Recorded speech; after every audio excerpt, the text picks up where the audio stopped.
Menghancurkan orang toksik dengan senyap. Sebuah kisah transformasi dan kebebasan. Dulu hidupku terasa seperti medan perang yang tak pernah usai. Bukan perang sungguhan dengan senjata, melainkan perang psikologis yang melelahkan. Musuh-musuhku tak terlihat, tapi dampak yang mereka tinggalkan nyata. Kelelahan mental, keraguan diri, dan perasaan tidak berharga. Mereka adalah orang-orang toksik.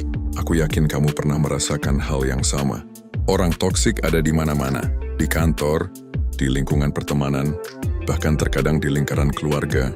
Mereka adalah vampir energi yang menguras semangatmu, menyebarkan gosip meremehkan usahamu, atau bahkan secara terang-terangan menjatuhkanmu. Aku ingat betul bagaimana rasanya terjebak dalam lingkaran setan itu. Setiap pagi aku merasa berat melangkahkan kaki ke kantor, khawatir akan pertemuan tak terduga dengan si penyebar drama atau si tukang kritik. Awalnya aku melawan, aku berdebat, mencoba membuktikan diri, bahkan terkadang balik menyerang. Tapi hasilnya nihil. Pertarungan verbal hanya membuatku semakin lelah, dan mereka justru tampak senang karena berhasil menarikku ke dalam arena mereka. Aku merasa kalah, sendirian, dan tak berdaya. Sampai suatu hari, di titik terendahku, aku bertemu dengan seorang mentor, Ibu Retno. Beliau adalah seorang wanita parubaya dengan aura tenang yang menenangkan. Aku mencurahkan semua keluh kesahku padanya, berharap ada solusi ajaib. Ibu Retno mendengarkan dengan sabar, dan ketika aku selesai, beliau hanya tersenyum tipis. "Nak," katanya lembut, "apakah kamu sadar bahwa cara terbaik untuk menghancurkan musuhmu bukanlah dengan melawan mereka secara langsung, melainkan dengan membuat mereka tidak lagi relevan dalam hidupmu?" Aku bingung. "Maksud ibu?" Orang toksik hidup dari drama dan perhatian. Mereka ingin kamu bereaksi marah, sedih, atau defensif. Ketika kamu memberikannya, kamu memberi mereka makan. Lalu bagaimana jika kamu berhenti memberi mereka makan? Kata-kata Ibu Retno menghantamku seperti petir. Selama ini aku salah. Aku terlalu fokus pada bagaimana cara mengalahkan mereka.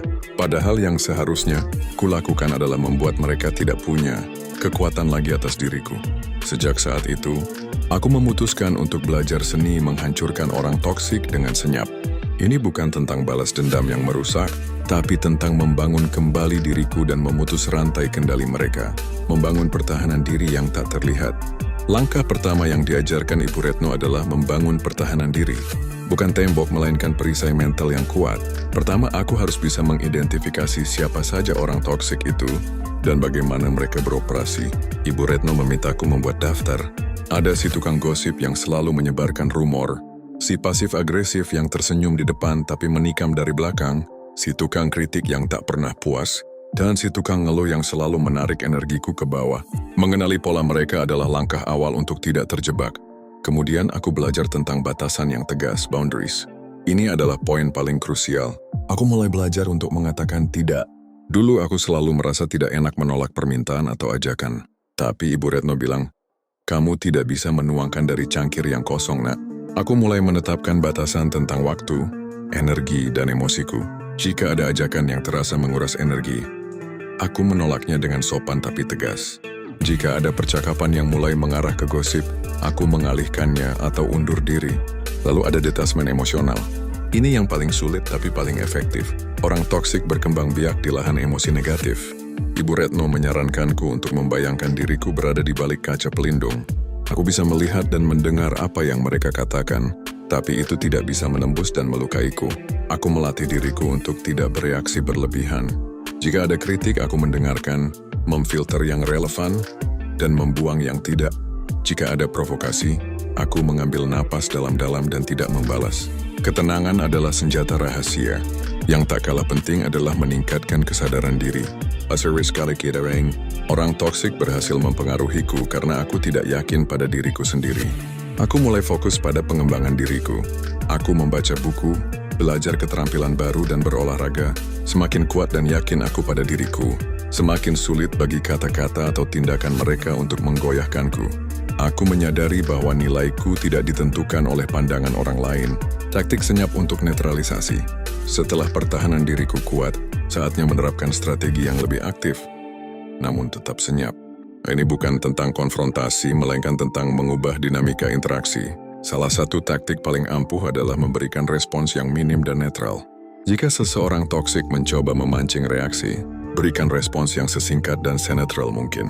Misalnya, jika si penyebar drama mencoba menyebarkan gosip tentang rekan kerja, alih-alih merespons dengan astaga, benarkah? Parah sekali dia yang memberi makan drama.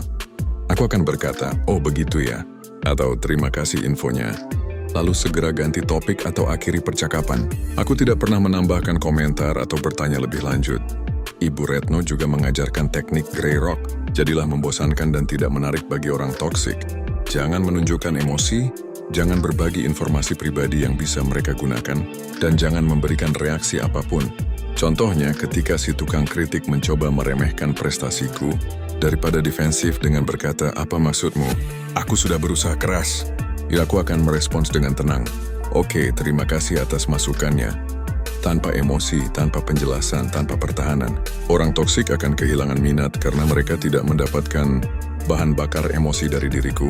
Ketika berhadapan dengan orang toksik, terutama di lingkungan profesional, aku belajar untuk fokus pada fakta, bukan emosi.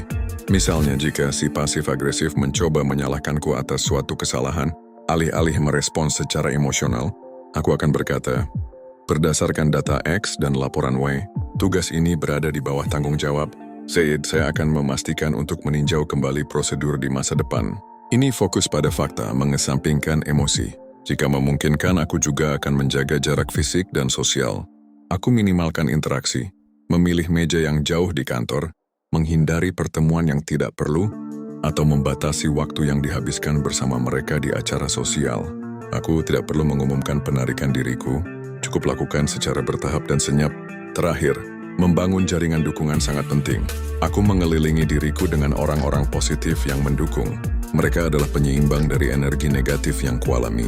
Berbagi pengalaman dengan teman atau keluarga yang suportif bisa membantu melepaskan beban dan mendapatkan perspektif baru. Aku mulai menghabiskan lebih banyak waktu dengan rekan kerja yang positif dan teman-teman yang memberiku semangat. Kemenangan sejati adalah kebebasan diri. Seiring berjalannya waktu, aku mulai melihat perubahan drastis. Orang-orang toksik yang dulunya mendominasi pikiranku perlahan memudar. Mereka masih ada, tapi kekuasaan mereka atas diriku lenyap.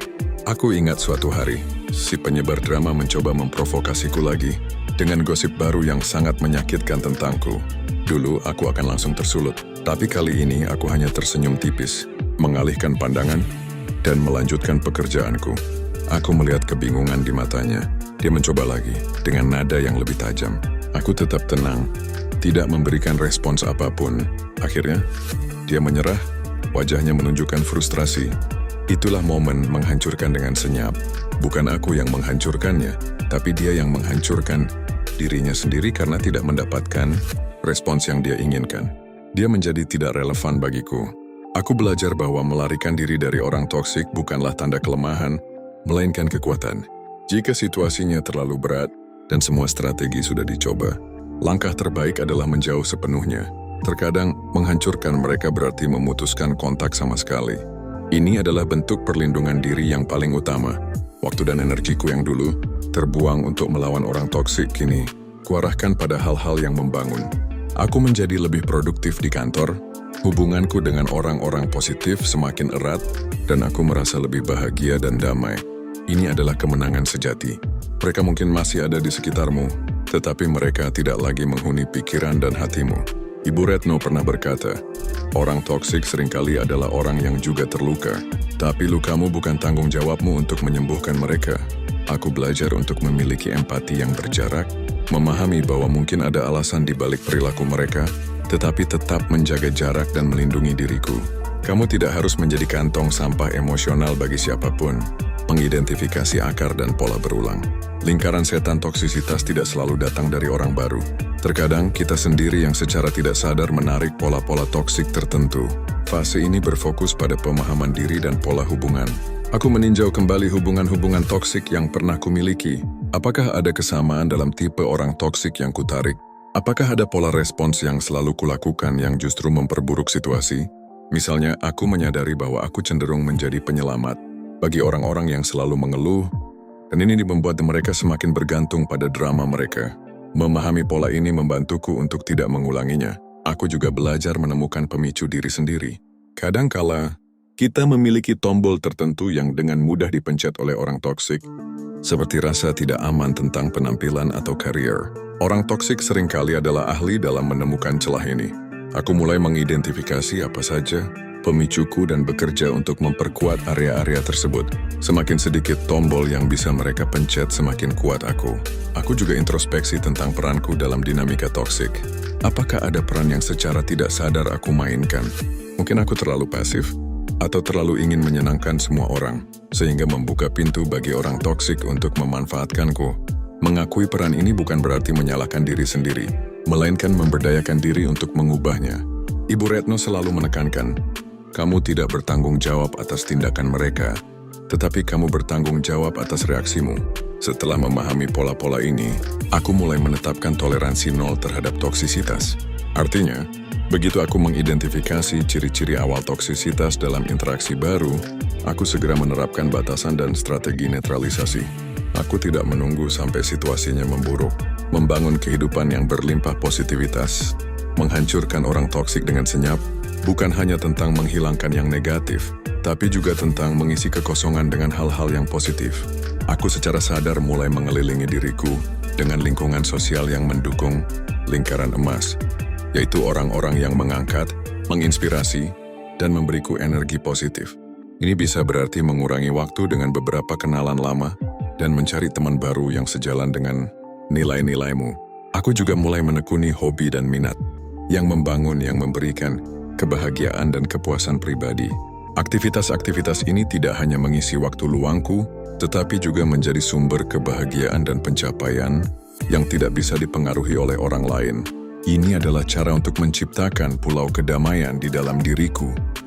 Memberikan kontribusi dan makna kepada orang lain atau terlibat dalam sesuatu yang lebih besar dari diriku sendiri ternyata sangat membantu. Menjadi sukarelawan atau bahkan hanya memberikan senyum tulus kepada orang asing. Tindakan-tindakan kecil ini menciptakan perasaan makna dan tujuan yang merupakan penangkal ampuh terhadap dampak negatif dari orang toksik. Ketika kamu merasa berkontribusi, kamu cenderung tidak akan terpengaruh oleh upaya siapapun untuk menjatuhkanmu. Setiap malam, aku mulai mencatat 3 hal yang kusyukuri hari itu dan menggunakan praktik syukur dan afirmasi positif.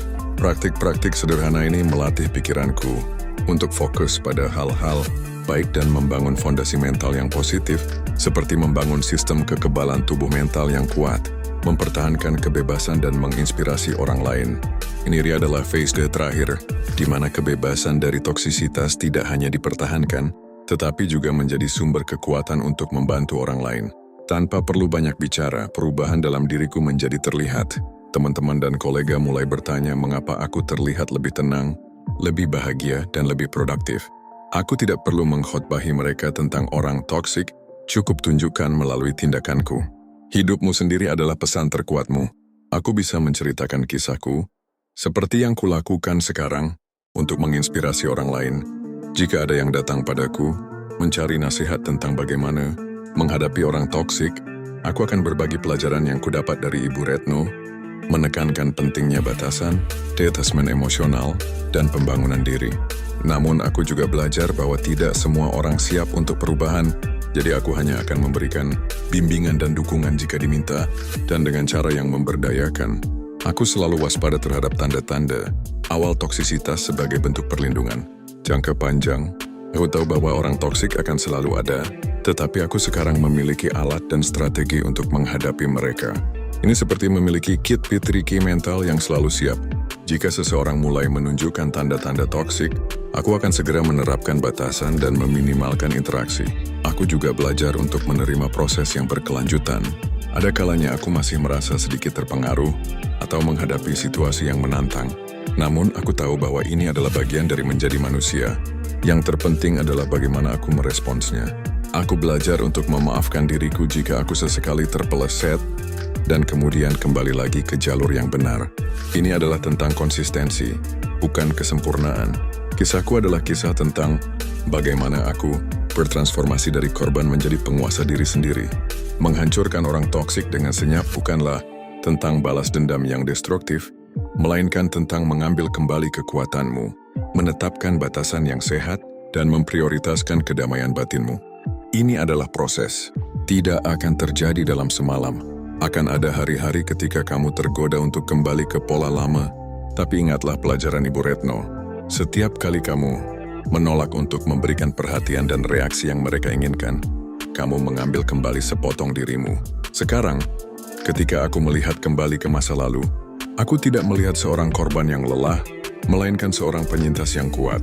Bekas luka emosional mungkin ada, tetapi mungkin telah berubah menjadi pelajaran berharga yang membentukku, menjadi pribadi yang lebih bijaksana, lebih tangguh dan lebih damai. Orang toksik itu, mereka masih ada, tapi mereka tidak lagi menghuni pikiranku. Mereka tidak lagi memiliki kekuatan untuk mencuri kebahagiaanku. Mereka telah dihancurkan, bukan dengan konfrontasi yang menyakitkan, melainkan dengan kebebasanku sendiri. Jadi, jika kamu sedang membaca ini dan merasa terjebak dalam lingkaran setan toksisitas, ingatlah kisahku. Kamu memiliki kekuatan untuk mengubah dinamikanya. Kamu memiliki kekuatan untuk melindungi energimu. Kamu memiliki kekuatan untuk menciptakan kehidupan yang kamu inginkan. Mulailah dengan langkah kecil hari ini. Setiap batasan yang kamu tetapkan, setiap respons netral yang kamu berikan, dan setiap waktu yang kamu investasikan untuk dirimu sendiri adalah langkah menuju kemenangan, senyap yang akan membebaskanmu. Ingat, kekuatan terbesarmu bukanlah dalam melawan mereka, melainkan dalam menjadi kebal terhadap mereka. Dan itu adalah kehancuran paling senyap dan paling memuaskan bagi setiap orang toksik yang pernah kamu temui. Bagaimana cerita ini beresonansi denganmu? Apakah ada bagian dari perjalanan ini yang paling menarik perhatianmu? Atau ada pertanyaan lain yang muncul di benakmu? Oke bro, itu tadi materi kita kali ini. Semoga ada sesuatu yang bisa lo ambil dan langsung lo terapkan. Ingat, perubahan itu dimulai dari satu langkah kecil, dan yang paling penting adalah konsisten. Jangan lupa subscribe Materi Pria biar lo enggak ketinggalan update terbaru, like videonya kalau lo suka, dan share ke teman-teman lo yang juga butuh dorongan. Punya pertanyaan atau topik yang pengen kita bahas? Tulis di kolom komentar ya. Sampai jumpa di video selanjutnya bro.